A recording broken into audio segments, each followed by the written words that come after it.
You ever sit back, watch your favorite show, and just wonder, what's really going on behind the scenes? Well, it turns out that what we see on screen, that's only half the story. You might think you know every single plot twist, every character, every iconic line, but today we're pulling back the curtain to uncover the hidden secrets, the happy accidents, and the game-changing decisions that shaped some of the biggest TV shows ever made. And it's true. Behind every story you love, there's another story you've probably never heard. So let's get into it. Let's reveal what happens when the cameras stop rolling. And we're going to start with a show that pretty much everyone on the planet knows. That's right, we're starting with Friends. This show was a global phenomenon, and it feels so perfectly crafted, right? But you'd be shocked to find out how much of its magic was completely unintentional. Just think about it for a second. That big orange couch in Central Perk, it's practically the seventh friend. It's the center of everything. So obviously, it must have been some carefully designed, super important prop, right? Well, not even close. The real story is so much better. The production team literally found it buried in a dusty old basement on the Warner Bros. Lot. It was a complete stroke of luck that just happened to be perfect. One of the most iconic props in TV history was basically a forgotten hand-me-down. And that couch wasn't the only happy accident. You know, the whole Ross and Rachel thing, the will they, won't they drama that we were all obsessed with for a decade. Yeah, that was never supposed to be the show's main event. But the chemistry between David Schwimmer and Jennifer Aniston was just, wow. It was so real, so powerful, that the writers basically threw out their original plans and built the show's heart around them instead. And that on-screen bond translated into a really powerful friendship off-screen too. As the show got more and more popular, the cast did something unheard of. They decided to negotiate their contracts as a team, all for one and one for all. And that's solidarity. It led to each of them earning that insane number, $1 million per episode. All right, now let's switch gears completely. We're going from happy accidents to pure, deliberate genius. Because Breaking Bad isn't a show you just watch. It's a show you have to decode. It really has its own secret language. The creators of Breaking Bad were absolute masters of symbolism. They used all these visual clues to tell us what was happening inside the characters' minds. And their favorite tool for doing that? Color. It's like a hidden code running through the whole series. Once you see it, you can't unsee it. Yellow almost always signals danger connected to the meth business. Marie's obsession with purple, that reflects her need for control and the illusion of a perfect life. And Walter White, just watch his clothes. As he sinks deeper into being Heisenberg, his wardrobe gets darker and darker, mirroring his soul. It's absolutely brilliant storytelling without a single line of dialogue.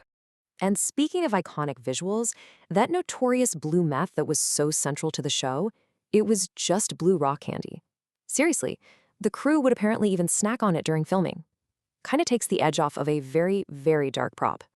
But you want to know the biggest what if in the whole show? It's Jesse Pinkman. Originally, the plan was to kill him off at the end of the very first season. Can you even imagine Breaking Bad without Jesse? Aaron Paul's performance was just so incredible that the creators knew they couldn't do it. And that one decision changed everything, turning Jesse into the tragic heart of the entire series.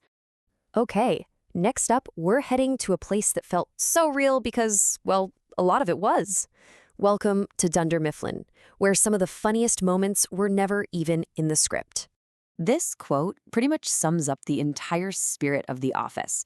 You know, that mockumentary style? It was the perfect setup for capturing something most sitcoms can't: raw, genuine, and often hilarious human reactions. So here was the secret sauce. A lot of the scenes were only loosely scripted. The writers gave them a roadmap, but the actors, especially Steve Carell, were encouraged to just go off script and improvise.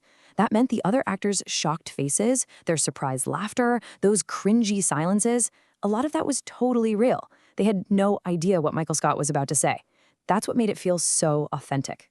For our final deep dive, we're going to Hawkins, Indiana. But what if I told you that the terrifying story of Stranger Things isn't entirely fiction?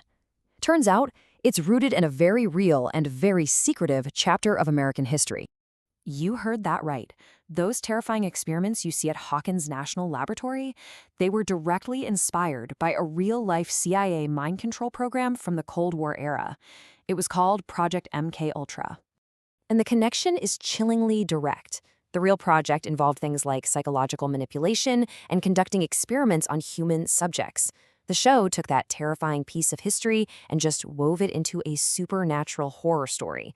It grounds all the sci-fi stuff in a real-life conspiracy. And beyond that creepy historical tie-in, there are a couple of other production secrets that make the show work so well. First, when they were casting the kids, they had them audition in groups to see if they had actual friendship chemistry.